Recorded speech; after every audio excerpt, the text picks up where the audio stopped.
Hey, good evening. Guess what? If you've stumbled upon this link, you're on SEC After Dark. We back. We're back and better than ever, of course. Mm-hmm. Thank you for joining us. Steve coming from the palatial basement. You should stay in the palatial basement because that set's really cool looking. Jeb Beechum and Jake Thomas also join us as well. Jake Thomas of Tide Talk Podcast fame and Best of the West. Mm-hmm. How we doing? And Steve just doing that locked on thing, man. He's, doing this. Yeah, listen to me Friday whenever we get on the locked on draft coverages. I will be the local team expert. It should be a lot of fun. That'd be Talking about fun. Matt Corral, but they're all set up in the studio in Dallas and everything. It's like blowing my mind that Locked On is doing something like this. But hey, all right, let's do it. It's cool. Yeah, Nice. Can't wait. There you go. Awesome. Yeah, we re-aired our Joe DeLeon episode on Bleav In Dawgs from a couple of weeks ago for this week's show. And we talked a little bit of draft on Beast of the East on Monday, Vinny and I. So I'm amped up for it. Lots of stuff going on right now, which is surprising. We've got some crazy stuff happening in the NCAA, spring ball stuff, which given the draft and some of this other stuff that we want to talk about, may take a back seat, but that's okay. And of course, we're always going to get off the rails, right? Yeah. But before we do any of that, I want to let you guys know that our partners at BetOnline continue to be the number one source for all your betting needs and sports info. You can find all the latest sports developments, including updated odds on the NBA playoffs, fights, and even next season's futures. Don't forget, the MLB is back as well. So who you picking to win the World Series? I'm on the Braves train. Savannah Bananas. Steve is picking the Savannah Bananas. I'm Steve. more of a Carolina Disco Turkeys man myself. No, I'm just kidding. The Bananas are outstanding. I just see the Disco Turkeys. They have a really cool looking hat. So I told them I'd wear it on every episode if they sent me one. By the There you way, some BetOnline odds over under on Alabama players drafted in the first round, 2. Over under on Georgia players drafted in the first round, 3.5. And total SEC drafters drafted in the round 1, over under 10.5. What do you think? I was going to say 32. Yeah. Mm-hmm. 32. Yes. So Probably take the over on all those. exactly. BetOnline continues to be your number one source for all sports wagering needs, including live betting. So you can live bet the draft tomorrow, probably, and your Vegas casino and poker games. I'm a blackjack guy myself, so super easy to get started. Head to that website today or use your mobile device. Join user promo code Bleav. That's BLEAV. You can receive your 50% welcome bonus. That's 50 on your first deposit. So BetOnline is where the game starts, guys. Where do we start, man? Like, I sent you guys a tweet from Football Scoop about this abolishment of countable coaches. So, like, essentially you could have a mega staff and there's no limits now. There you go, John. Trash Pandas are awesome. Oh, the Trash Pandas. Nice. Mark Emmert stepping down. He's putting his 56-week notice in. Yes. Yeah. That was good. That was good, Steve. I like I'm stepping down, but I'm not going to leave until 2023. Yeah. So just imagine telling your boss, just Jake, walk into your boss's office and be like, boss man, I'm leaving. So Yeah. you can put your 2 weeks in? No, I'm going to put my 2 years in. Yeah. My 2 years notice. I'm leaving in 2 years. Yeah, I'm retiring, but it's going to be in 35 years. Just wanted to let you know. Yeah, just going to let you Be prepared. know. Yeah. Be prepared. Oh God! So I'm hearing Condoleezza Rice is one of the names to take over for Mark Emmert. So Oh, wow. the abolishment of that, yeah, no, right? The abolishment of that rule. What do you think about that? Like, I read that and was like, oh boy, here we go. Yeah. This is a complete abdication of all things the NCAA was originally created for. They're not doing any of that stuff. There's no reason for them to even exist. And I mean, what else can they do? My only thing is they're trying to set this up where all they do is host the NCAA basketball tournament every year. All they host is championship events. They have no avenue outside of that. They have no teeth. Yes. And they're trying to make it to where they don't have to have any teeth. So like they don't have to have compliance committees enforcing how many coaches are out there. I mean, it's a blurred line anyway, but you know, because you see all these analysts on the sideline. Easy. I'll say we already have basically the what is it, Saban Rehab Center, where coaches go to rehab their image and get better jobs. That's going to turn into a real thing. I mean, hell, He's going to have committees of coaches now. Butch Jones got the Arkansas State job after going to Bama, and that was after the trash can on the sideline.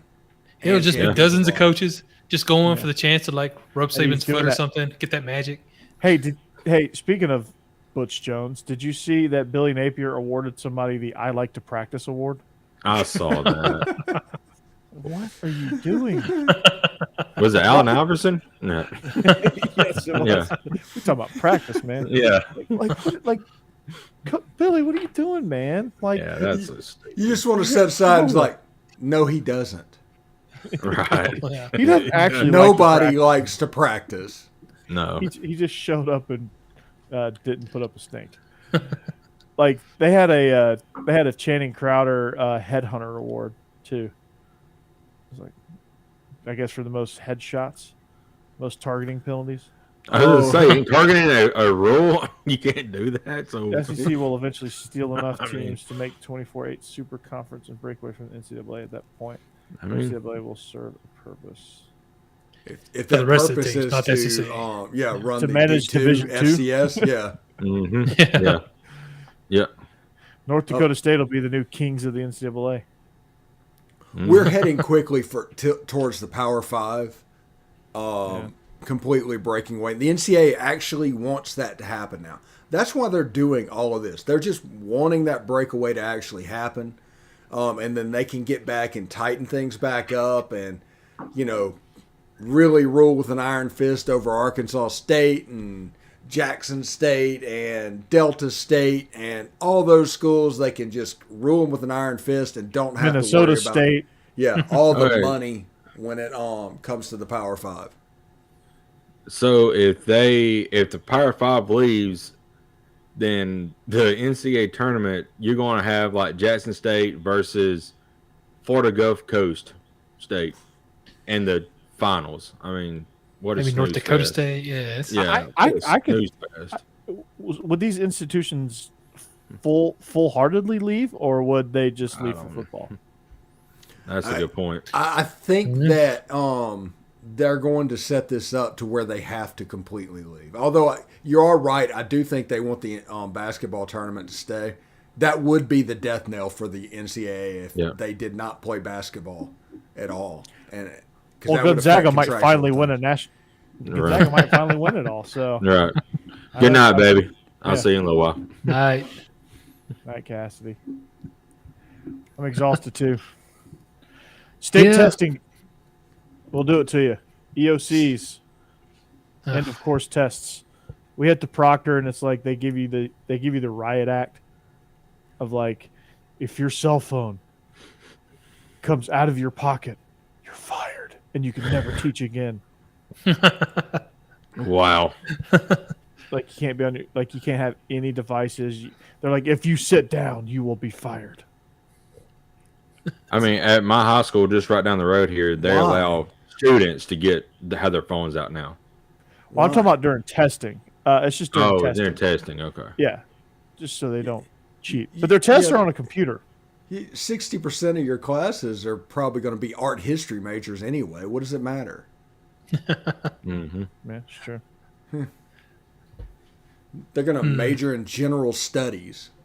I mean, I'm sure that's going to do well. We might have a few that major in pharmaceutical sales. If you They catch signed my up drift. for 4 credit cards, but they got a T-shirt. That's how their college experience is going to go. Yeah, They don't know how to balance a checkbook, but they got a free blanket. yeah. It says Tigers on it.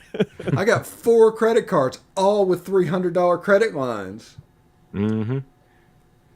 And welcome to early debt that you can't get out of the way of. And Yeah, you're ruined for the rest of your life. I know how that feels. Yeah. Exactly. Yep. So Unfortunately. Mississippi Gulf Coast Community College natty time, baby. The Bulldogs. getting back to that, do you think it's going to end up in a situation where football is just so popular it becomes its own thing, basically, so that they could keep the basketball and That's what I'm thinking. baseball and that kind of thing part of NCAA and their own conferences, Yeah, that's what I'm but thinking. football just basically be its own sport, had nothing to do with the others. I posed a question on Twitter like a day or two ago, and I really wanted to see this because my numbers are off the chart saying this. But so I just wanted to check on Twitter to see what they said. But the question was, would you be okay if every team on Ole Miss's campus besides football is average to below average if football could make the college football playoff every 3 or 4 years? And Are you sure you were describing Ole Miss? Yeah. 90 to No. 90%, 95% yes. Without hesitation. Well, football is king down here in the South. Yeah, I was gonna say, I think we all feel that way. Nobody cares if the I mean, it sounds so harsh, but nobody cares if the softball team is average. Yeah. Even basketball. I mean, outside that was the main Kentucky, thing. Vanderbilt, if Ole maybe. Miss baseball was average, if Ole Miss basketball was average, although this year they pay good money to be average, but you know what I mean. I mean, you just described the University of Georgia Yeah. outside of our tennis program and our golf program. Yeah, We're golf. pretty- Golf is good. We're pretty like middle. What of the about the pack. gym dogs? Yeah. No longer. They're below average right now. And they got their coach was on the national championship, the last national championship team. No. She's the epitome of why superstars are terrible coaches. Yeah, it tends to be true. She's an All-American gymnast. I wonder how Courtney you Coupet. do strategy at all whenever you do that and you coach gymnastics. I'm sure there is an element of it, especially when the whole team has to go through all the rotations and there's. But recruiting. Yeah. I guess it's just a recruiting position where if you have Simone Biles, you're in good shape. You know. I mean, essentially, I think. If we have any gymnastics experts out there, let me know. But I mean, that girl from Auburn is really good. I mean, she's an Olympic champion. So I'm sure like they do individual national championships, I think too. So I'm sure it's like figuring out this girl is really good on the balance beam, so we'll focus on the balance beam and we'll just let her kind of be average in the other events, and just do well enough to get us the points. But we're gonna really like hone in on her being a national. She's going to be our ringer in the balance beam, and then have another girl. You're the ringer on the uneven bars, and then another one. You two are our floor aces, and you're a vaulter, and we're just going to build around that. This is why you come to SEC After Dark. Hardcore gymnastics talk about strategy. We get into the weeds, and we're willing to play the game. Yes. I could be completely wrong. No, they do a lot of that where people going to the Olympics, what their strengths are. Like, she's a great vaulter, so that's why she's there.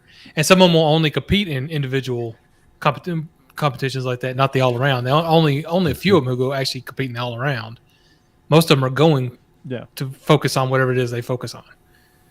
Yeah, but apparently Courtney Coupet's at Georgia has not recruited very well. Yeah, if you have gymnastics, why don't they have NCAA figure skating? Hey.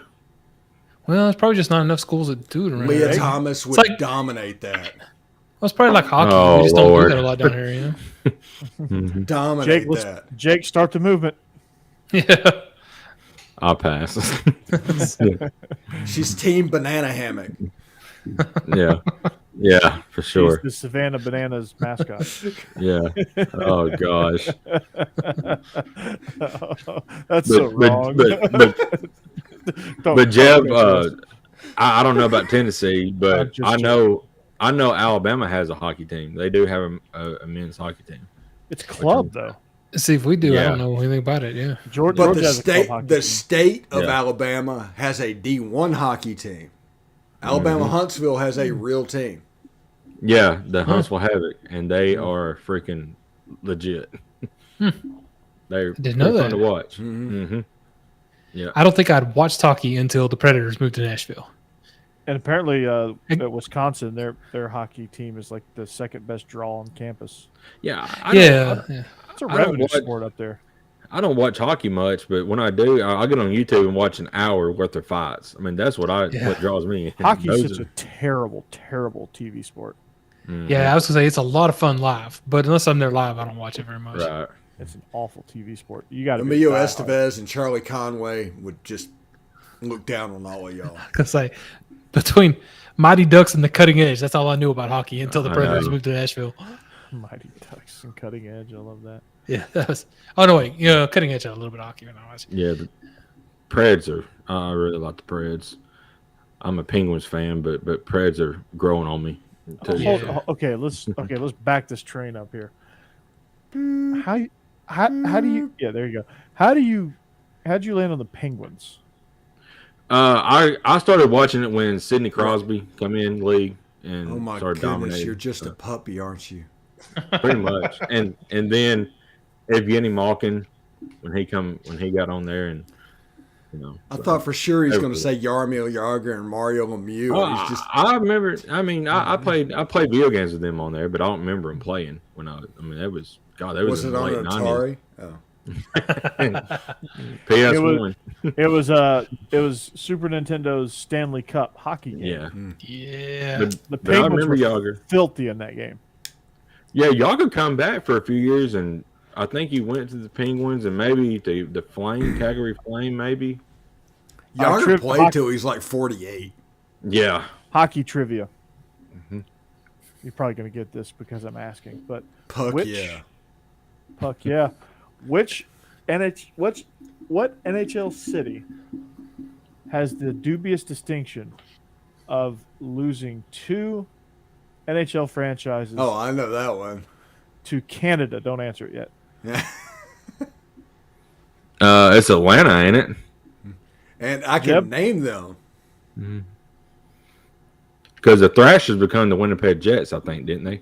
Yeah. And the I don't remember Flames the other. became the Flames. Oh, Calgary okay. Flames. Became the Calgary Flames. Yeah. I had an Atlanta Flames T-shirt when I was growing up. Which, by the way, points for naming the hockey team after the Atlanta Fire. Mm-hmm. Yeah. Yeah. Mm-hmm. The Thrashers went to the Jets. That made 0 sense, Well, they wanted to bring back the Jets. Well, that was flying, right? Yeah. I guess it's better than the Kraken.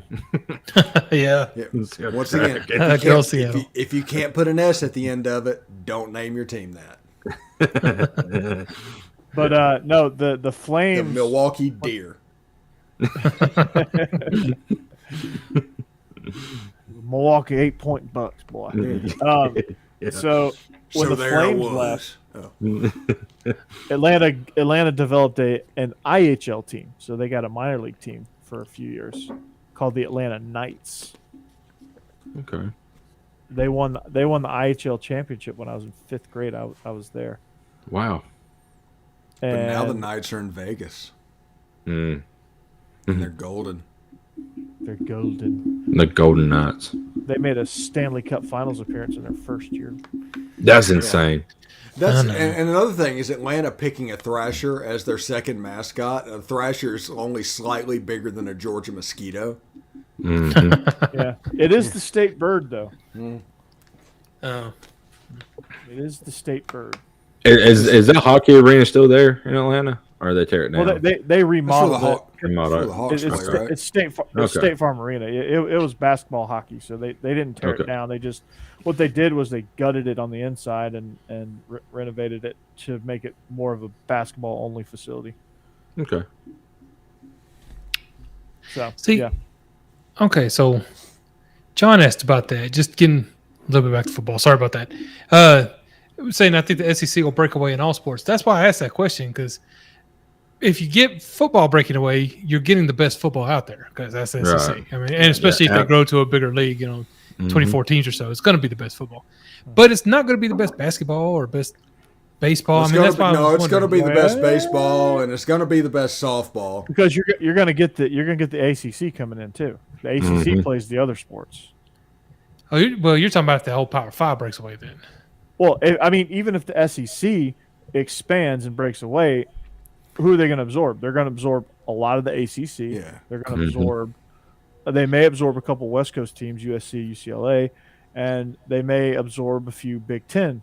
But there's a lot of Big Ten plays basketball. Big Ten, but there's a lot of good smaller basketball schools too. I mean, they're not going to get Villanova and Gonzaga and some of those. I mean, this is okay. Duke. This is the factual statement. If the SEC expands, if they were to go from 16 to 24, I don't see how they can do that without Virginia, without North Carolina, without Clemson, without Florida State, without Miami. Yeah, without. But then Miami. we'll never have another St. Peter's Peacocks or whatever it Who was. gives a shit about St. Peter's? Oh, those are fun. Those stories are fun. That tournament's still going to exist. Yeah, that'll still happen. Just Like that the St. Big East- Peter's the might Big be East might Didn't win. die. Yeah. Big East didn't die. They're still a alive and well basketball conference. They're just basketball only. That's where Seton Hall and Villanova and all them live. That's what I'm saying. I can see us breaking away in football. Because I don't know. I just feel like the quality of basketball will go You'll down. still have Kansas. Yeah. Well, yeah. You'll still Hey, have You was talking about Gonzaga. I mean, Gonzaga, yeah, I mean, they may only lose 2 games in the season, but they get in the tournament, they cannot win it. So what teams would you lose that would make it worse? Duke, Kentucky. Yeah. You still got Syracuse. You'll still have. Syracuse all right. If you had a Power 5 tournament, honestly, let's say there's 65 teams that break away in this Power 5, and everybody makes the March Madness version that they do. The whole thing at the end. You could just all get to play for it.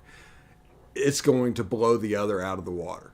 Even if even if Georgia from this year made it in as a 16 playing against Kansas, people would watch that game because Georgia's good enough to win at their own. They beat Alabama this year. Have you seen what Georgia's doing in basketball right now? What are they doing? Mike White is like cleaning up in the transfer portal. Oh. yeah. Did he get Jaron Reed? I don't know if he got Reed, but he's gotten. Because he last I doesn't, saw, we'll probably feel pretty good about that because his dad was an Ole Miss player. I haven't heard, but it wouldn't surprise me. So, but yeah. So Jake, I got in I wouldn't call it a Twitter war, but I jumped in a thread with your brethren, your Roll Tide brethren. Ooh, Roll Tide!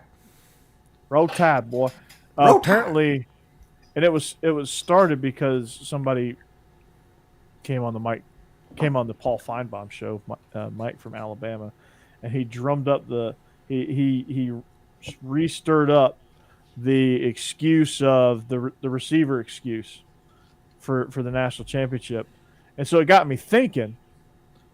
I was like, okay, first of all, there are reasons and there are excuses. Second of all, every fan base in every national championship ever played probably has an excuse. It's a what if, yeah. What if this happened? What if?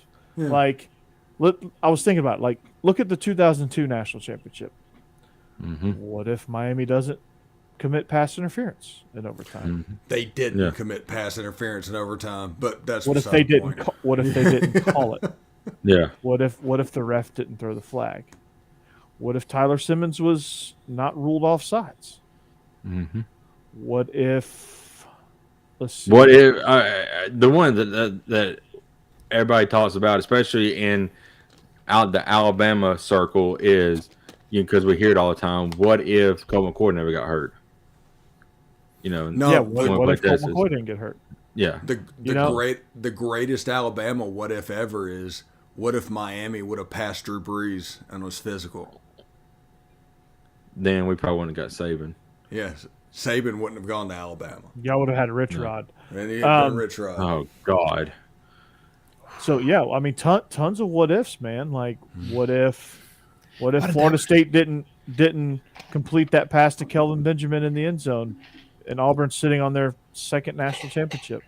All right, how about this? What if? And I'm an Alabama fan, but I'm sick and tired of hearing this because I don't want us to be part of the, because we make fun of all the Texas people saying about the what if Colt McCoy, blah blah.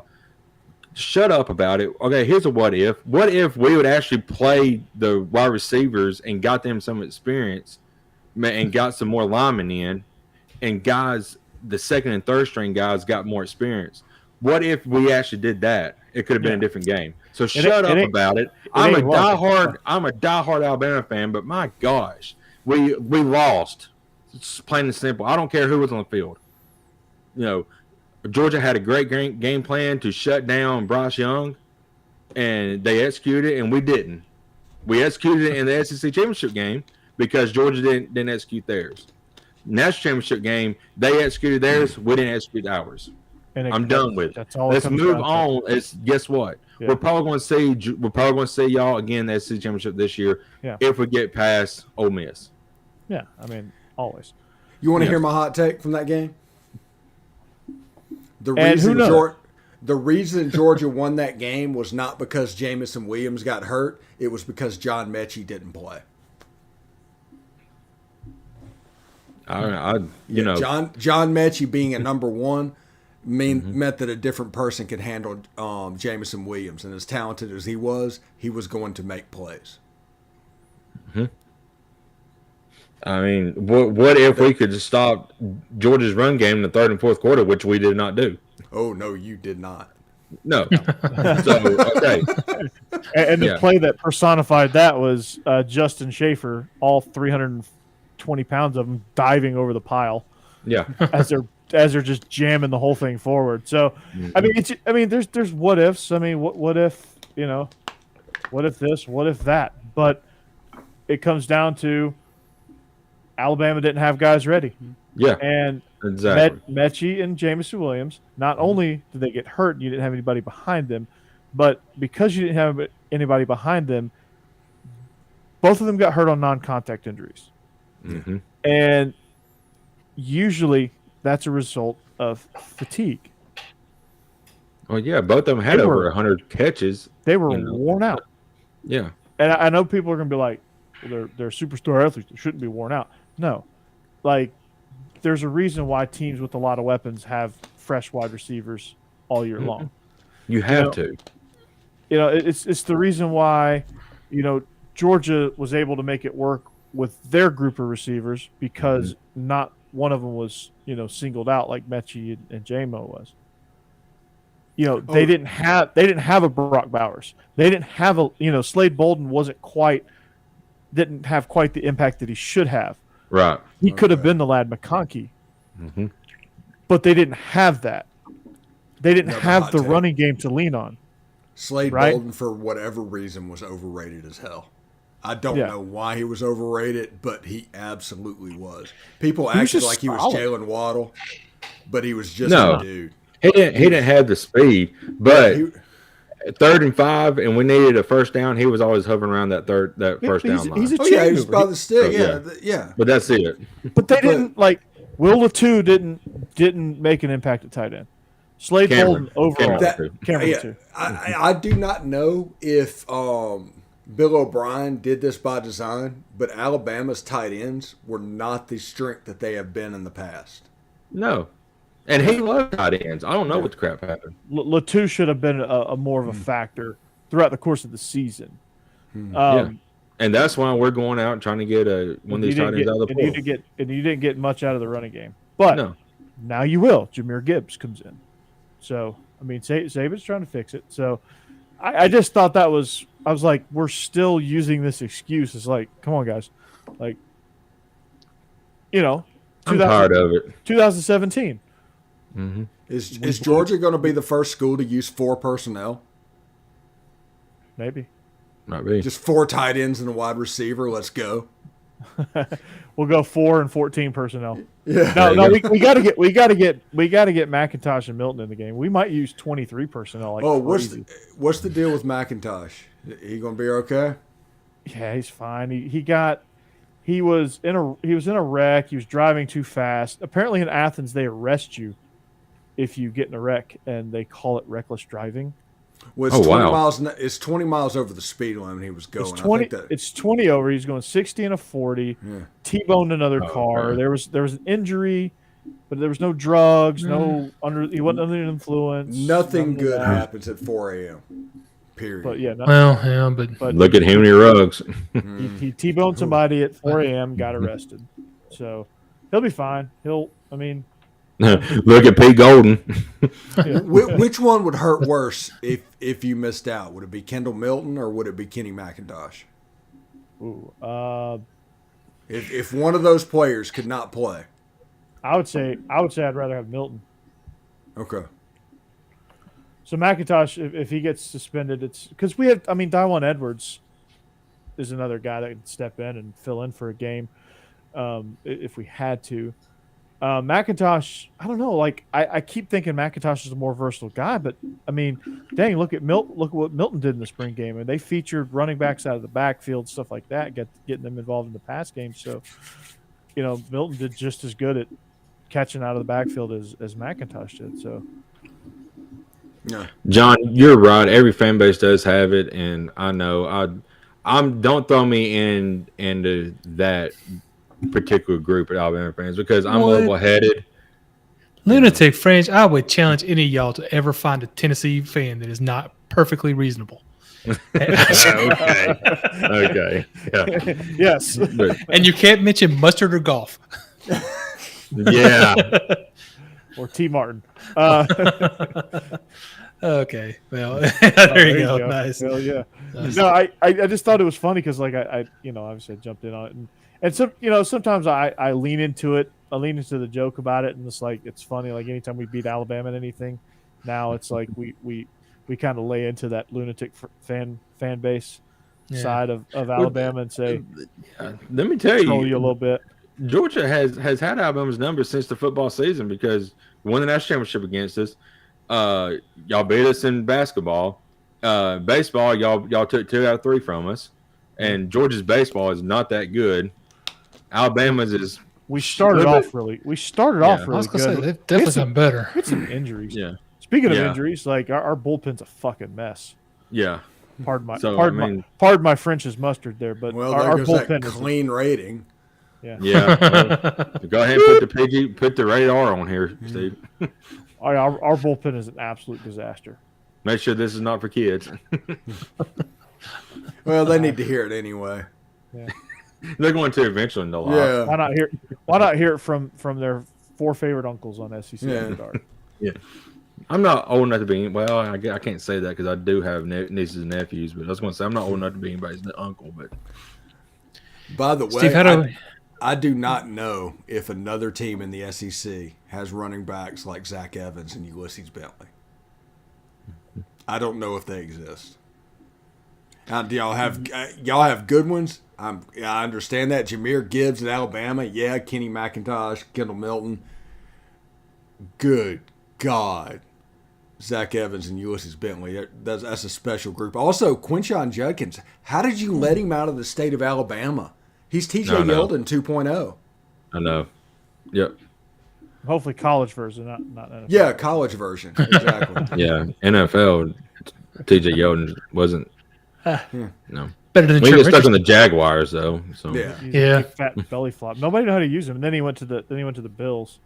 It's just like Trent Richardson. Richardson was a stud in college and then got stuck on the where careers got to die, the Browns, and there you go. The Birmingham Iron. Yeah. Mm-hmm. He didn't do much to help himself though. No. I think he was one of the Reuters. Hey, John. I mean, you ain't wrong about that. Yeah. You guys are the uncles that get drunk at Thanksgiving dinner and loudly talks about all the bad things they want to do to politicians. I try not to get political if I can help it. Yeah, no. I talk about anything I want to talk about at any given moment without regard for anybody else, and that is my curse. That is my cross to bear. Also, Michael Trigg, special. Oh my goodness! Yeah, I've been hearing a lot of good things about him out of y'all's camp. Oh, my. Mainly from you. So, okay, post spring, Jackson Dart or Luke Altmaier? I know it's tight. Well, it depends. If Jackson Dart goes into with the gunslinger mentality that he has now, Luke Altmaier is going to be the quarterback against Troy.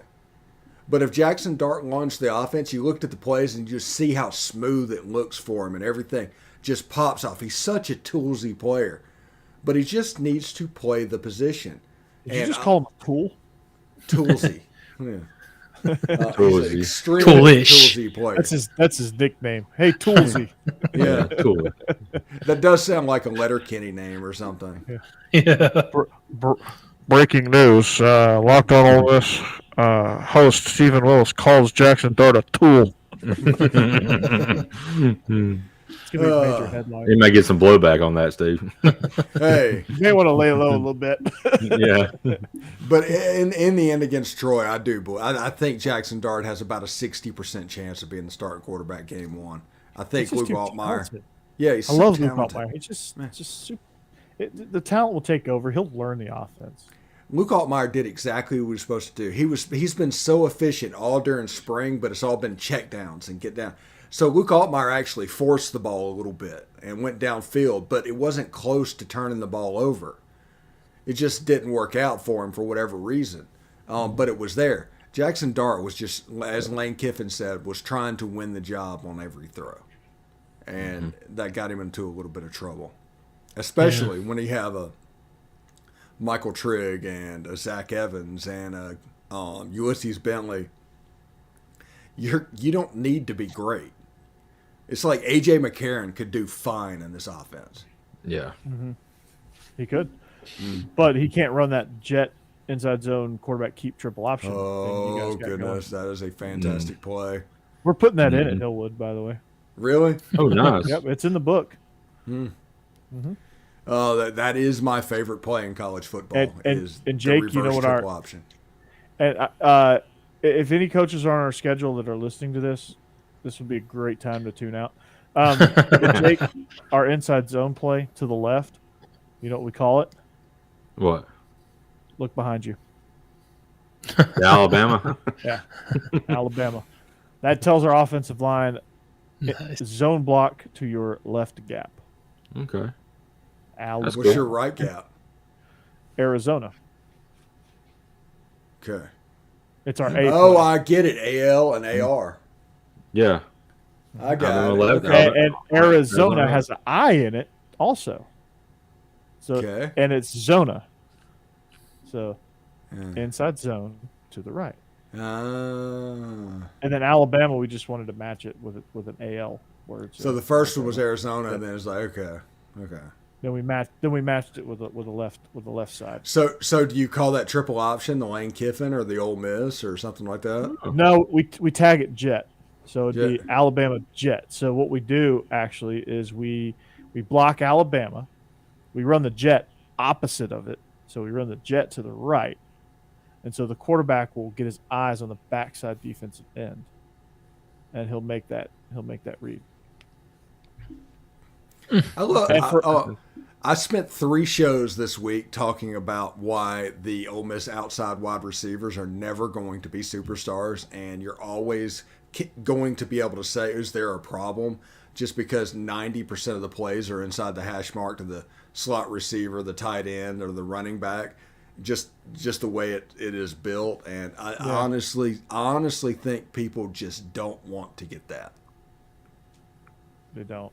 Because people want to see the long ball. It's like baseball and the home run. People want to see the home run. You know, and if you're not hitting home runs, everybody's wondering what the hell's going on. Ooh, that's a transition. Analytics have ruined baseball. Oh, yes. Get off my lawn. Yes. The 3 outcome hitter has ruined baseball. Yeah. There is no more just hit the damn thing in the gap and run. Yeah, and there would be no Sid Slid in today's baseball. No. No, it would be Sid Trot. Mm-hmm. Where No, were you when Sid trotted? Sid got pinch hit for. Yeah, Sid got pinch hit for by Ryan Klesko. Yeah. Maybe the Pirates win a World Series. I don't know. What if? There's people that argue over and over that strikeouts don't matter. If you go up there and strike out, it doesn't matter. Yes, it does matter. If you don't put the ball in play, there's a chance you didn't move a runner over, and you're going to put a big fat 0 in that inning when you could have been 1 or 2. You had a runner on first with no outs, and 3 people struck out, and he didn't score. Yeah. Guess what? It drives me absolutely crazy. Guess what? Strikeouts did matter. Because if you put the ball in play, guess what could happen? It can go in any one of the 10 gaps that are created by positioning of fielders. Or if you hit it hard enough, it might get bobbled. So might get bobbled. It might just squeak through a, who knows? Yeah. A Texas leaguer or a duck snort or something like that. Those all got named for a reason. It's because somebody hit the ball. Just put the bat on the ball and good things happen. Or a fly ball that gets caught in the lights. Yeah. I've seen that happen. Anything that happens a lot. But you know what can't happen? Any of that whenever you don't hit the ball. Yeah. Right. The Astrodome ceiling was a cheat code. Yeah, if you're relying on Angel Hernandez, I mean, oh my gosh, Kyle Schwarber was apparently. Yeah. Talk about a nice tantrum there. Jeb, give us a nice Kyle Schwarber tantrum before you get out of here. I don't think I can do that. Although I will, just for fun, since we're talking about baseball, remind everybody, Tennessee's by far and away number 1 in baseball right now. Anyway, absolutely. I got it. I'm enjoying that while I can because it doesn't off of baseball. By far the way the record holder for the SEC out of all the teams. Oh yeah, Tennessee's impressive. Yep. Yeah, this year I will give the Vol some credit. I don't know where it came from, but may God strike me down for that. But I'm gonna give the Vol some credit. I don't blame you. So we're not religious on this show, so so I'm not worried. No. May the baseballs strike me. Yep. See you, Jeb. All right. See y'all later. Right, if you come back and we're still in here, let us know. We probably will. We probably will be. Yeah. No problem. Bye, bud. But by the way, it's the Riddler. I think I saw, or I sent. I may tab both of y'all in. I might have said it in the chat, but I saw something talking about the analytics, or one of the new rules they have in basketball or baseball. Excuse me, that Kelly Jensen, the new closer for the Braves, had to deal with the other night. Did you see this board? Yeah, the clock ran out on his warm-up pitches. Yeah, but I hate that because, I mean, by the time he jogs in, it's probably 30 seconds to jog in. Okay. You have 2 minutes. I'm going to have to stop you on that. If you watch him live, and a friend of mine is a big-time Dodgers fan, and he's seen this happen live. They nickname him in L.A. His nickname is Molasses.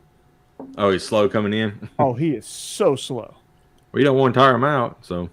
He is incredibly slow coming in. So all of his problems are his. But, I mean, he still ought to be able to get his pitches in. You get 2 minutes and 5 seconds local time. I bet he hurried up after that. And he's 5 for 5 in his last 5 save attempts. So, but they check his glove, which also takes 20 to 30 seconds. So, I mean, that's also cutting down his time. So he's just slow. You know what? I just don't like it. Normally, I'm not an unwritten rules type of person. I hate the unwritten rules of baseball. But me too. One thing that I've noticed is pitchers will throw the ball. It'll be 2 foot outside, and they'll start their strut around the mound like they struck out a hitter, and then they have to come back and pitch again. And I've seen that happens in like every game. And if somebody is fortunate enough to hit a home run, they just flip. They do something absolutely crazy. And they say, if you don't want me showing out, stop me from getting a home run. Yeah, okay, I'll put a baseball on your back next time, and that'll stop you from hitting a home run. And that aspect needs to come into the game. Again, it really does. I'm of the opinion, and that people don't know, that I think bullying has a purpose in society. And when people are allowed to go unchecked, it just gets worse and worse and worse. And the next thing you know, you have all of this going to where how you look when you strike somebody out is better than actually doing it. How you look after you hit a home run is more important than actually making contact with the ball and doing something positive. So how do you stop a pitcher from strutting? By hitting a home run. Yeah. Hit a home run and bat flip it? Yeah. But if you're doing it every time, that doesn't matter. Yeah. It doesn't matter. I like a little bit of swagger in baseball. I think it brings I do as well. And I get it, but the thing that drives me crazy is the pitcher strutting and then having to go back and throw another pitch because he threw it 2 feet outside. Now, Angel Hernandez is not calling the game, but yeah. By the way, the umpiring in college baseball this year has been shambolic. I understand they have other jobs. It has been terrible. Well, all NCAA across they the board has been terrible. Well, officials get assaulted, man. Are you surprised? That poor girl at the softball game. I want to know. Nobody wants to officiate, man. Like Tony Vitello is going out and chest bumping. Yeah, that is actually going to be the reason that sports die. Exactly. It's the fact that we can't find people to call it because it becomes into some sort of an incompetent thing some people start thinking the game is fixed when it's just incompetence. And yeah. But I think baseball needs to have a little bit more swagger, but I think swagger needs to check swagger.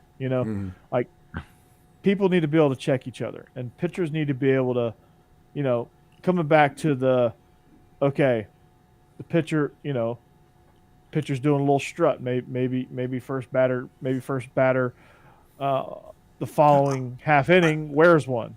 Yeah. You put it right in the hip. Well, yeah. Look at Ronald Acuna. Anytime he hits a home run, he does a bat flip, does all of his little chest things. His next at bat, he gets plunked, and then there's all hell breaks loose. Yeah. So. Because you hit our guy, and it just, it just should just be people checking people. It shouldn't be this huge thing. But if they're strutting on the mound like that, just get there and call a late timeout every now and then. Oh. In the batter's box. Just fight gamesmanship with gamesmanship. Yeah. Yeah. That's all you need to do. But I don't think anyone would complain.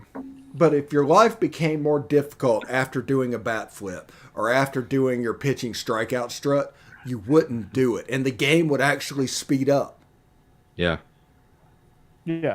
And you would save it for big moments. Like people in a big moment home run, I don't think anyone would mind a bat flip if you bat flipped it and celebrated with your own team. Yeah.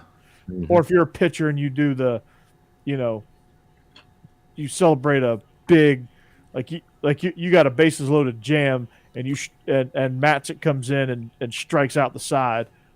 Yeah, he earned a little bit of strut. Yeah, he strutted. You've got Ole Miss's pitchers. You got Ole Miss's pitchers acting like Mark Fidret's out there on the mound talking to himself, the Mad Hungarian, throwing the ball around and doing everything and talking to himself and everything, trying to be crazy to get on Pitching Ninja. And I think college baseball players are just trying too hard to be cool. Yes, it's so you don't fake. really, it's so performative. You don't see. I mean, honestly, you don't see a ton of that in the major leagues. Yeah. You don't see a ton of it in the major leagues. By the way, guys, I didn't know this, but apparently y'all in trouble because Nick Saban has a son named Nick Saban Jr. So watch out. He's in the chat. Oh, hey, Nick Saban Jr. Can we? But he's talking baseball, so we're good. Yeah. He's talking baseball. So can we get a few of those Mercedes? Yeah, perhaps. Yeah. I can go pick them up. It's just right down the road. Can we get Saban on the show one night? How about Nick, that? can you get your dad on the show? Yeah. You got the capability of having nine cameras, right? Steve, 9 set up, so Yeah, I think I can go as high as 7. 7, okay. So we can get them on. Yeah. We got it. So all right. Call me crazy here. from about to say. Crazy. This is another hot take. Yes. You are crazy. I am crazy. We are crazy. And this might be because I'm coaching. This might be because I'm a little bit older now. But, like, I don't hate teams as passionately as I used to. I don't like, everyone's like, I hate Nick Saban. They treat him like he's the Bill Belichick of college football, where everybody, like, he's the one that everybody's supposed to hate. I don't hate him. I don't really hate Billy Napier. I think it's hilarious that he's doing all this Butch Jones stuff, but I don't hate any of the coaches. There's a fine line between respect and hate, I guess. I respect them all. Yeah. Yeah. There's a adage in college football fandom, and having to hate the other team is a part of it. But also, It's like he who suffers most is a better fan than somebody that doesn't suffer. But I'm the type person that on my teams, all I care about is Ole Miss. I'll talk about them, and I'll look at other teams and going on. Mississippi State, I'm supposed to hate them. I don't. They just don't affect me whatsoever. All I care about really is my team. Anymore. Yeah. And I think it was working in that building.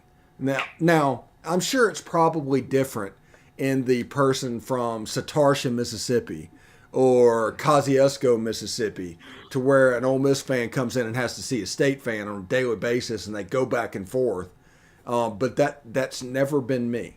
But it's still just like, unless the person's just a total goon, it's usually just fun, friendly trash talk. I'll say this. I respect that. And if it's just a goon, I'll just hate the person, not necessarily the team. People don't trash talk me because I don't participate. Right. I mean, it doesn't affect me whatsoever. Any reaction they're trying to get doesn't exist. If you look on my Twitter, I went through a whole football season and got like 1 or 2 trash talk messages, and those are people that just happened to find it because they were scrolling trying to find a comment like that. It wasn't somebody that I am used to seeing whatsoever. Right.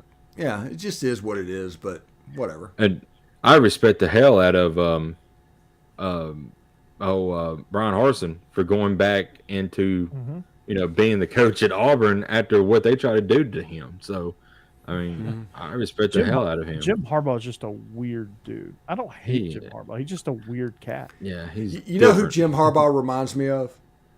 Do you remember do you know the brothers on Always Sunny in Philadelphia? Oh yeah. Yeah, it's like the warm milk ones. He would fit in that family. He'd be like the successful member of that family. Yeah.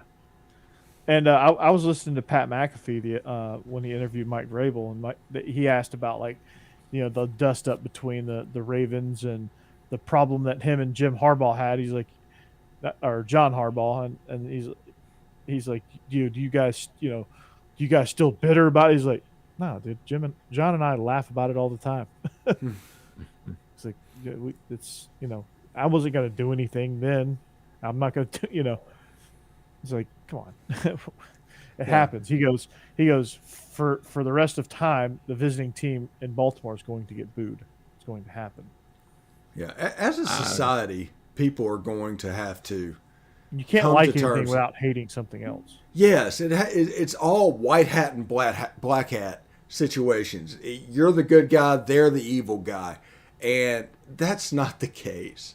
Basically what it is you're trying to do the best you can wearing this hat, and it doesn't matter who's on the other side because they're not standing in your way. It's all up to you to do what needs to be done. Don't copy what they're doing. Don't make fun of what they're doing. Just do you, but do it really well to where you win games. That's the secret to college sports right there. Secret to anything. Do you as well as you can do, and don't worry about anybody else. Yep. Like, I mean, John, in the grand scheme of things, yeah. John, I don't, he might not get another Power 5 job. He may be clinging to the Auburn buyout. But if Auburn does give him that buyout after this year, because they're probably going to win 4 or 5 games, if that, and they give that to him, that's going to set Auburn football back for 10 to 15 years probably. Harsin absolutely could get another Power 5 job. I think he could too. I don't think he's young enough. Yes, Stanford big room. Stanford would be, he's a West Coast guy. Yes. And who cares? He might get a G5 job, but I mean, those are paying $1 million a year now. So I mean, exactly, he made great money playing at, coaching at Colorado State. Mm-hmm. He might go back to Boise when Avalos gets a Pac-12 job. I mean, Colorado State hired a guy who was laying naked on a shark. So there you go. Much respect for humping a shark. Yeah. Yeah. Talk about respect. You hump Jaws, man. Oh my gosh. You're in that in my book.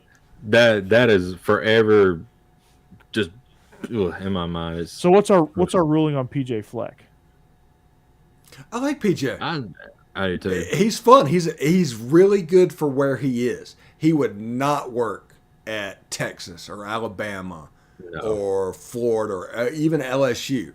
But at a Minnesota type school, even if for some reason down the road an Ole Miss type of school, a Mississippi State type of school, yes, he would do the job and do it quite well. Yeah, I don't think he'd work in the South. Well, we'll see. I think what has happened is every time that they say that, it ends up backfiring. I remember they said that same thing about Nick Saban. Yeah. And that turned out all right. Well, Brian Kelly at LSU is going to win games. It's not a Rubik's Cube that they can't figure out or anything like that. You can build your staff with Southern recruiters.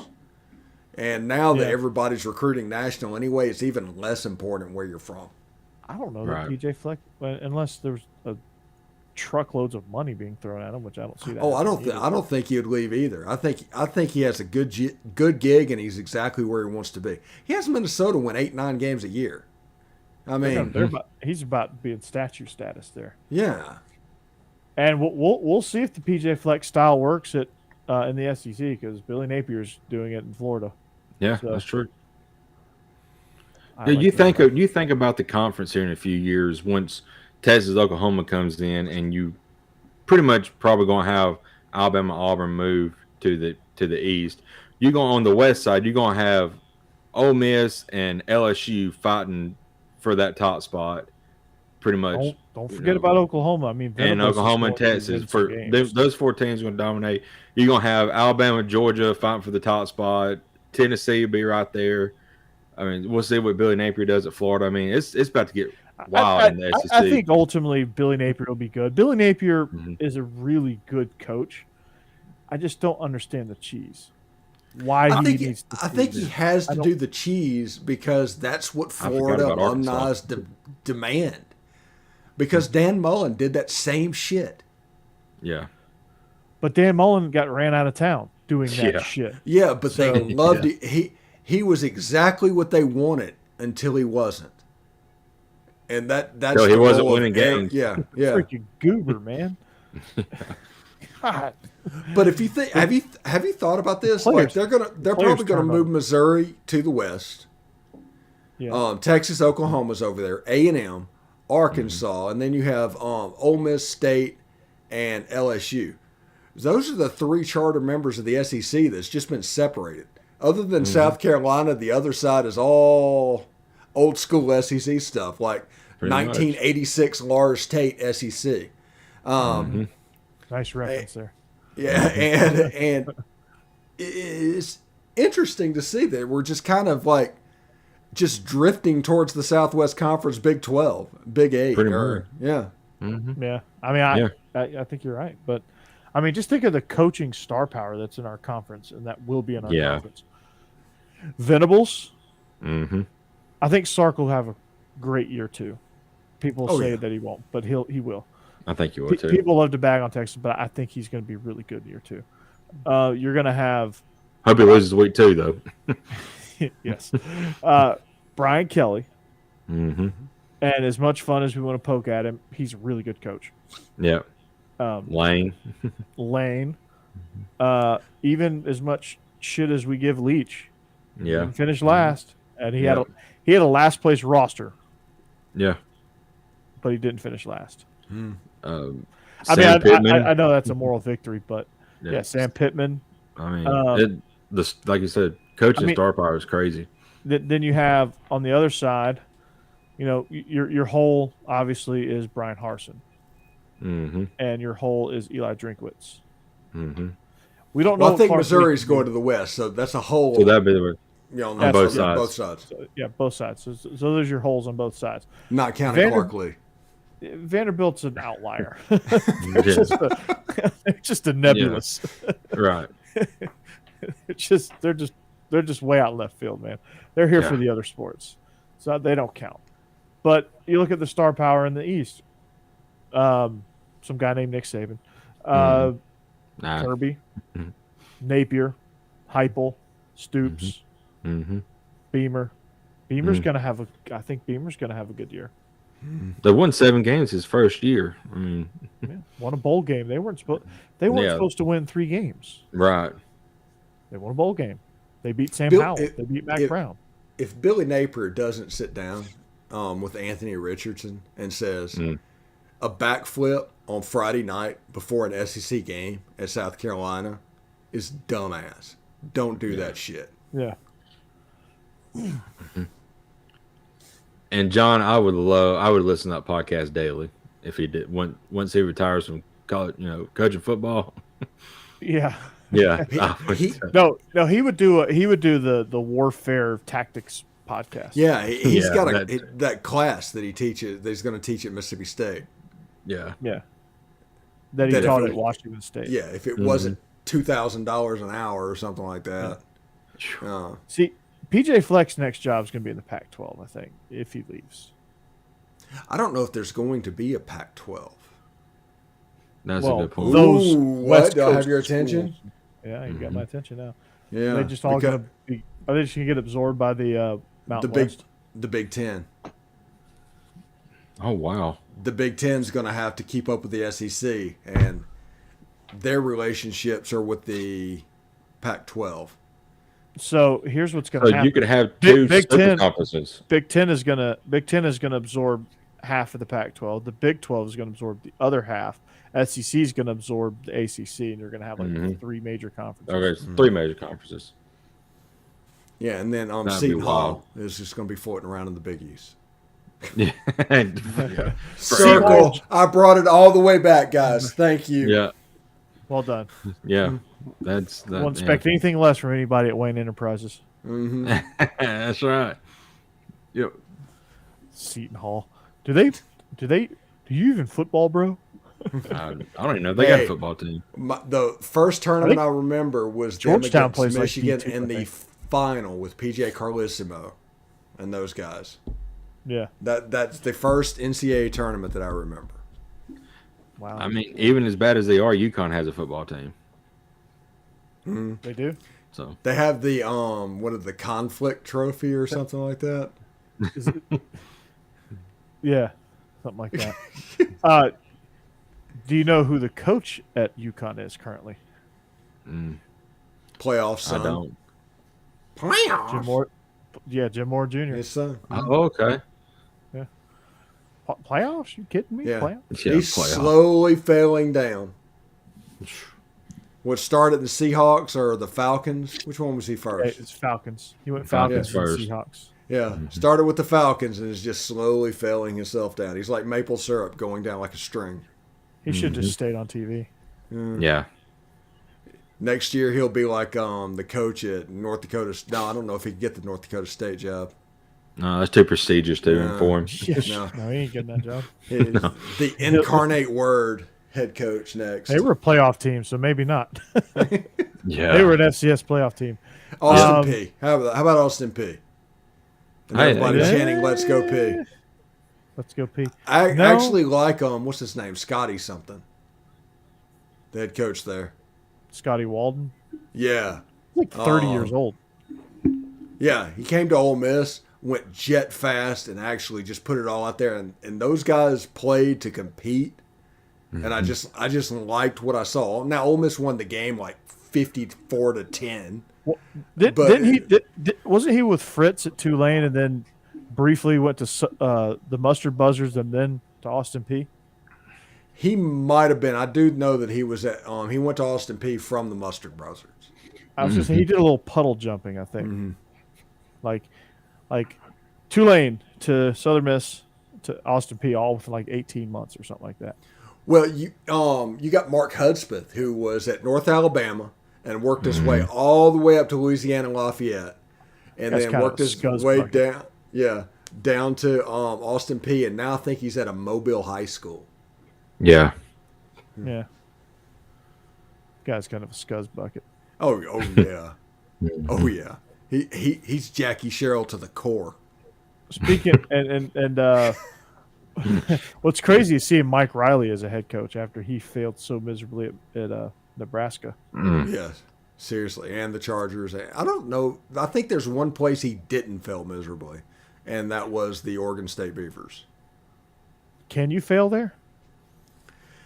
Well, he was the first one that won because they were pretty consistently a 2-win program before he got there. They had no expectations. Yeah. So he had nothing to like judge him.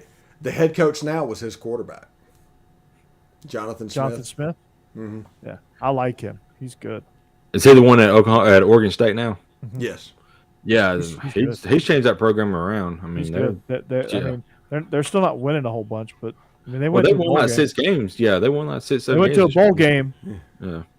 They blew up Reeser Stadium. Yeah, they did. So they can do some renovations. Yeah. There you go.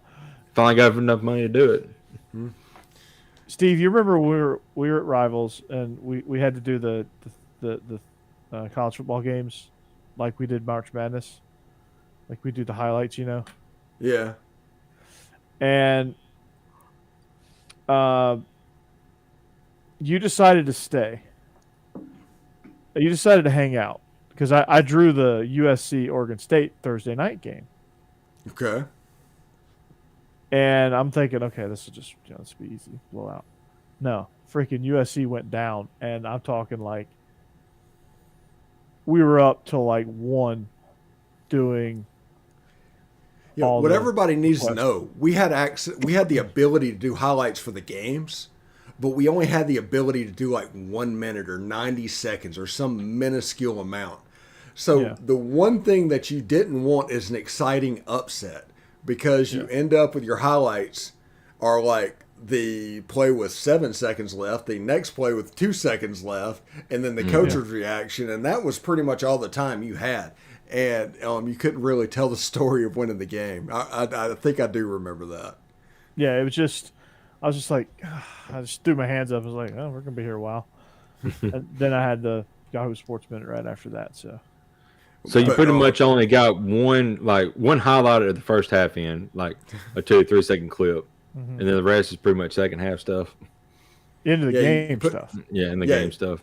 You put in an establisher to know who was winning going into the end of the game. So, and then at the end of the game, you put the last play, the next to last play, the last play, and then the reaction, and you're out.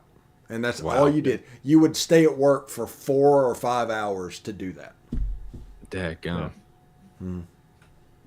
Or you'd come in on a Saturday. Yeah. To do that. Or like there was multiple good games, all of us would come in and do a game. Like Shannon Terry firing half the people and laying them off on email. Yeah. By just bad? Not including them on the email, and everybody's like, I'm not on here. And it got bad. Oh, yeah. Yeah. Hope John's okay. I hadn't talked to him in a while. Yeah, that was a tough way to go out. Yeah. But it got you to eat Thai food. You ate Thai food that day. Yeah. That stuff was nasty. Shouldn't say it's Thai any good. I never had it. No. Curry is good. Tastes like peanut butter. Well, what's wrong with peanut butter? Well, whenever you put it on things like a pizza or something like that, it's a problem.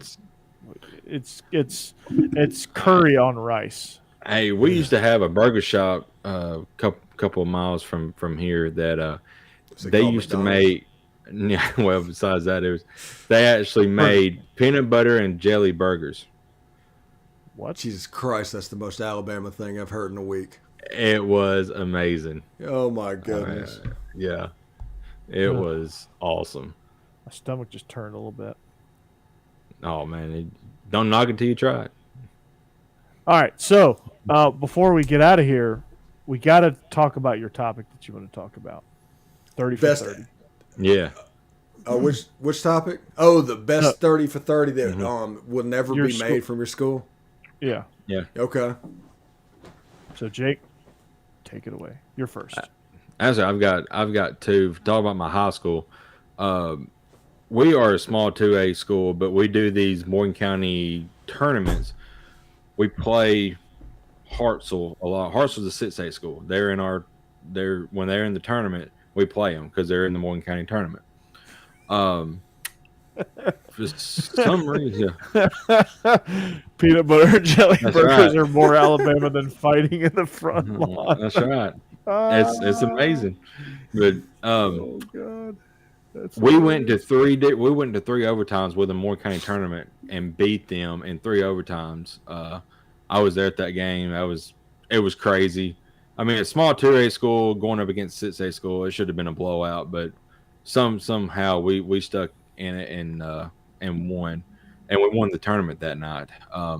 The other thing was it was just an aside moment, but we was playing. I forgot who was playing because I was like small when this happened, but we actually had a player. It was right before halftime, and we was down. We was trying to score before halftime. It's about 10 seconds left. He gets the ball.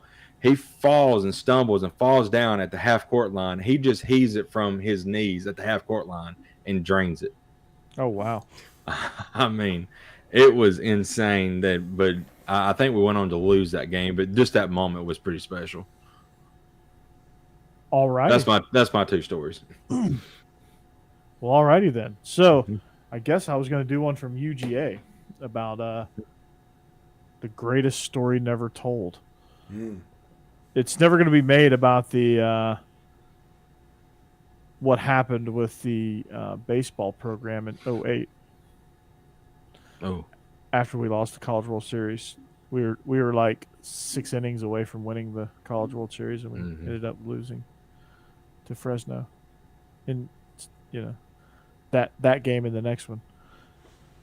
I don't know which one. I don't know what 30 for 30 wouldn't be made. Trying to think, the AJ Green autograph signing saga, where he got suspended 4 games. Oh yeah, because he got $1,000 for signing some autographs. Perfectly legal now. They're not going to dig into it very much, but I mean, it's been talked about in a 30 for 30, and I understand that. But Herschel Walker losing his last year. Yeah. That one. If somebody really dug in on that one. Yeah, because he signed with an agent. Mm-hmm. They're not going to dig in with it because he just signed with an agent. Yeah. It was very simple. There's not much to make. Ole Miss in 1994 got absolutely devastated in probation. I want a 30 for 30 that starts with the firing of Billy Brewer and ends with the victory in the Motor City Bowl coming back in 1997. I want that 3-year period on screen. And also, I'd like to see a 30 for 30. In 2006, like 30 Ole Miss players or something was suspended for the Arkansas game because on the trip that they go up there, they just all stole alarm clocks and pillows, and it was absolutely hilarious. But I'd like to know the background behind that, how many got done, who all got suspended, all of that. Even though I was in the room, they did a pretty good job of keeping that down, and it became rumors and innuendos.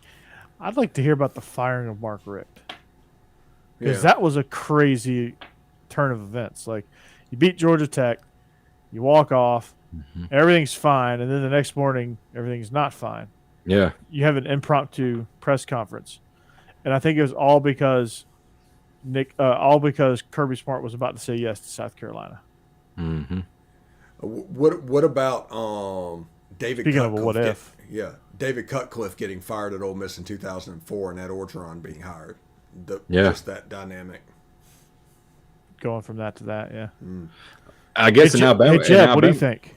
Yeah, and in Alabama's case, I guess two there would be Dennis Franchione leaving overnight, going to Texas A&M, and then Mike Price. Mike Price. Yeah. Mike Price, the best coach in Alabama history. Yeah. The only undefeated coach in Alabama history. Well, no, he didn't never lose. That's he never lost. He won for sure. Well, not counting his dignity. Right. Yeah. Yeah. He lost his dignity, but he never lost a game. Oh, and for Jeb's not here, but I will answer it. The 30 for 30 he wants to see is the Lane Kiffin year from beginning to end at Tennessee. Oh yeah. Oh yes. But they almost beat Alabama that year too. That was the Terrence Cody blocked field goal thing. Yeah. Crazy. I remember that going, God, Tennessee is. Let's see. That would be a fantastic 30 for 30, John. Mm-hmm.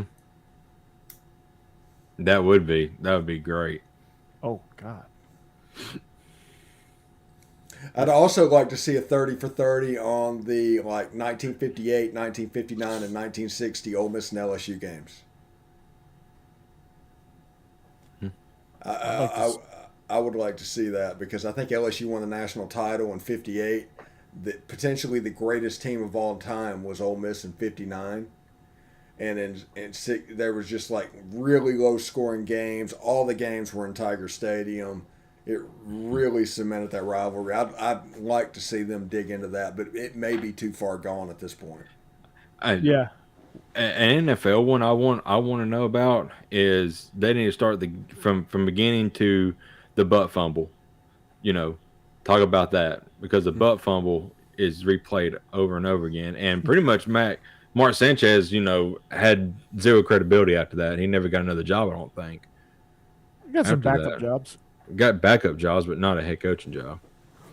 Or not head coaching, but quarterback. Quarterback coaching. Yeah. Did Joe Pisarcik lose his job after he fumbled trying to take a knee and Herm Edwards scooped and scored? I want to see a behind-the-scenes documentary on Hard Knocks.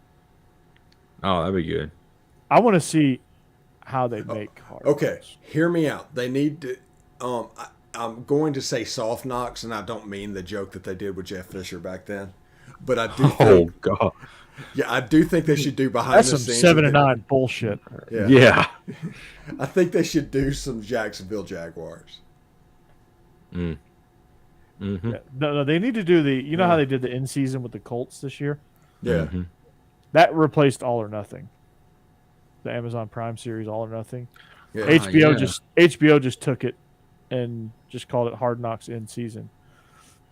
And Apple TV Plus might be about to get Sunday Ticket, by the way. I'm excited about that. Yeah. Yeah. Mm-hmm. That'd be great. Netflix is about to go out of business. I wish they would just go ahead and buy it from DirecTV now. Yeah. And just why wait another year? Yeah. Ask Elon Musk, he'll buy it. Hell, he's buying everything up right now. No, I imagine he used most of his money. But by Twitter, yeah. 44 billion. God, that's like you buying a car. I do not know what he's gonna do. It was free for me. I got it for nothing. Yeah, I mean it's free for me too. Yeah. I mean, but if he gives us an edit button, I'll be happy. But we may have to buy it. He's not going to give us an edit button. He's not going to do anything. No, he's just going to own it and sit back. Pretty much. Yeah. People freaking out about it, man. That's crazy. That's all my timeline is right now. I'm like, good gosh, give me some sports. John, DirecTV Stream is actually really good, and that's a lot of people use DirecTV Stream.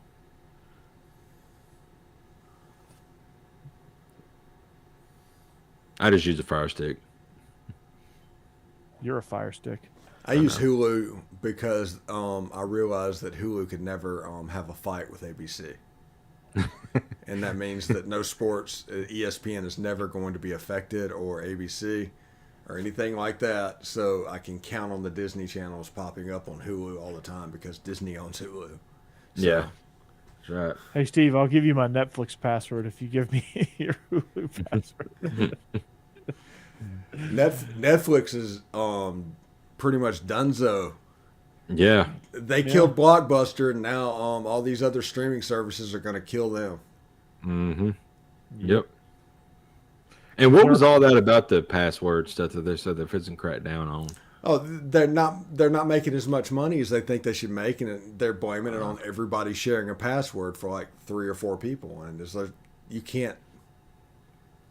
How are you going to regulate that? Yeah, you can't really regulate that, because if you stop it, the original account's going to stop. Yeah, exactly. Yeah. Gosh. Because like greedy getting greedy. Like how do you know I'm actually not the one logging in on another device somewhere else? Right, exactly. Yeah. I mean, what if we're staying at a hotel that has Netflix and you log in there? I mean, they don't know if it's you or not. And if you stay logged in on your computer, like you're technically logged into 2 devices. Right. You know, like, they can't regulate that. That's like when Rival said they were going to crack down on that, and they never did. Yeah. Right. So it just means that what's going to happen is Netflix is going to go out of business. So if you haven't watched Ozark, watch it now, because somebody else will pick it up. Yeah, it'll be on one of the streaming services. MGM's catalog, which is all the James Bond movies and a ton of stuff on MGM, that's going to Amazon Prime. Amazon bought that a couple years ago, and it's like matriculating. I don't have to worry about that. Yeah. I don't have to worry about watching James Bond movies. Oh yeah. So. But everybody, these streaming services are just everywhere, and you can have what you want. I kind of feel like cable's gonna make a comeback, because like by the time you pay for all of these streaming services, you're gonna pay for cable subscription. Mm-hmm. And cable companies, if they were smart, they'd come in like they'd build their packages around like, okay, you're gonna have to go here. You're gonna have to go to 6 different places to get this package. Mm-hmm. Well, it's happening with like Hulu and DirecTV Stream. It's just like DirecTV Stream's outstanding. The only thing I don't like about DirecTV Stream is they don't have NFL Network. Really? They don't. That's crazy. I figured they would. I have MLB. I have NBA. I have all the SEC, all that stuff. And I have access to all the pluses for those networks. Just don't have NFL. I like Hulu because it's easy to log in. It was a pain in the butt to log into YouTube TV. Yeah. I heard it was. Where does Cobra Kai go? I don't know. But somebody will pick it up. Who owns The Karate Kid? Who made that movie? Was that a Paramount? I think it's Universal. It might have been Universal. If it's Universal, it's going to Peacock. Which I have. Yeah. And it's nice. I like Peacock. Peacock TV is pretty good. But so you know what we all need to do is we all need to like have one stream, like the 4 of us need to have just like one streaming service, and then we share each other's other ones. Passwords, yeah. Corey, this is not a new idea. Right. It's not a new idea, but it's new to us. It's unique. It's new to the 4 of us. Well, 3 of us tonight, but. All right, before we get out of here, real quick, your favorite SNL skit of all time. Oh man, y'all gonna have to go first on this one because I've got a long list of honorable mentions. And I will give you Jeb's. I'll go first. Peyton Manning, Boys and Girls Club, playing football with the kids. That is outstanding. Yeah, that was good. That was outstanding. I love that one. That's a very, very good choice. What was Jeb's? Jeb's is The Rock did like Coco the Wrestler, and they were cutting promos. And he just essentially just went above and beyond doing it. It was absolutely so. Look up Coco the Wrestler, The Rock, SNL, and you can see that it's pretty good. It's like them taping promos. One of my favorites is Chris Farley and Adam Sandler when they're a married couple. Oh my God! I love that one. That one was so great. Yes, I loved the Matthew Foley skits. Those are always hilarious. Mm-hmm. A lot of anything with Chris Farley was typically really funny. Gone too soon. The cork soaker skit that they did. Church lady was outstanding. More cowbell. Satan. That one was funny. Yeah. More cowbell. Dana Carvey doing George Bush. Mm-hmm. Wouldn't be prudent at this juncture. Yeah. Wayne's World, obviously. Oh yeah, Excellent. Wayne's World. Yeah. I like the news that they do on there too. Weekend Update. Yeah, that's pretty good. Yeah, I really liked the Dennis MacGruber Miller version. MacGruber was great. MacGruber was awesome. They do a Family Feud skit here. Here some newer ones. Celebrity Jeopardy, though. Yeah, Celebrity Jeopardy. That's that. If I had to pick a favorite, that was my all-time favorite. I'll take the Penis Mightier. Yeah. The pen is mightier. Yeah.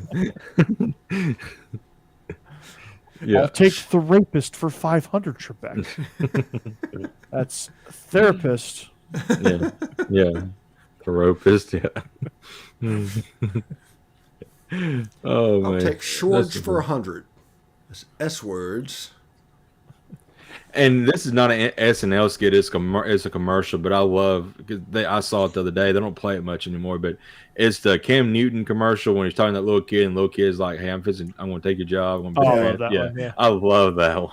Be the face of the franchise. He just keeps going. Yeah, yeah, that was a good one. Yeah. And when they signed Sam Darnold, they were like, "Yeah, this is Sam Darnold." Yeah, the kid's actually Sam Darnold. Yeah. I'm not really a freak out celebrities kind of guy, but I met Dana Carvey. Church. Yeah. Oh God.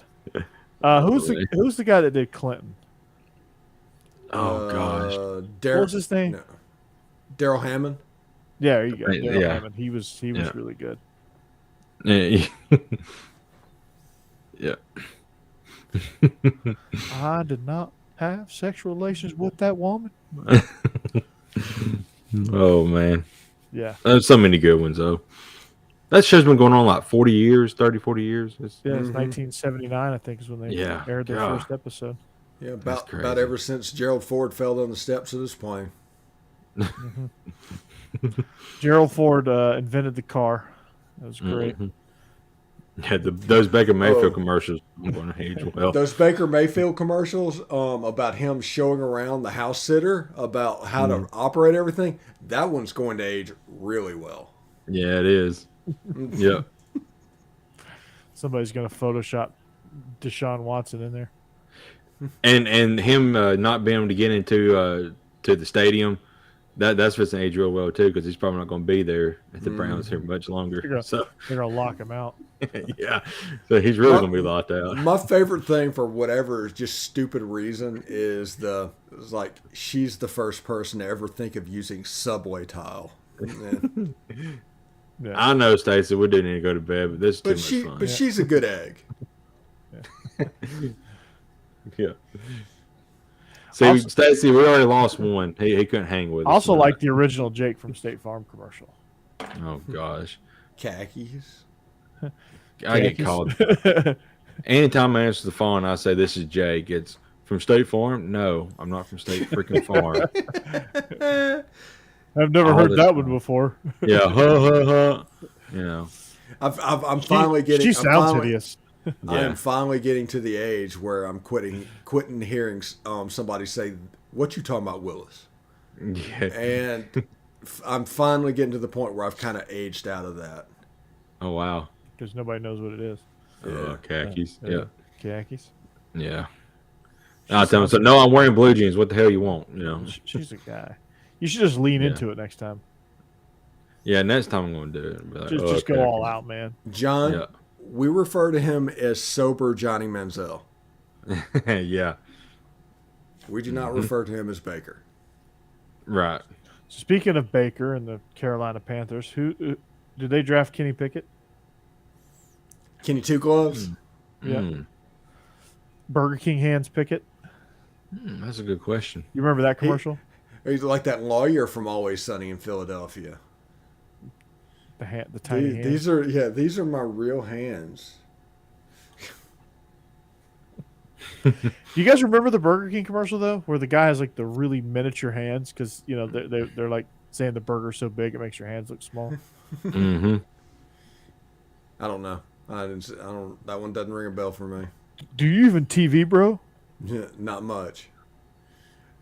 Burger King. I think it was Burger King. You don't get reception. Carl's Jr. They used to do all them Paris Hilton and what's that other Courtney Stodden or something.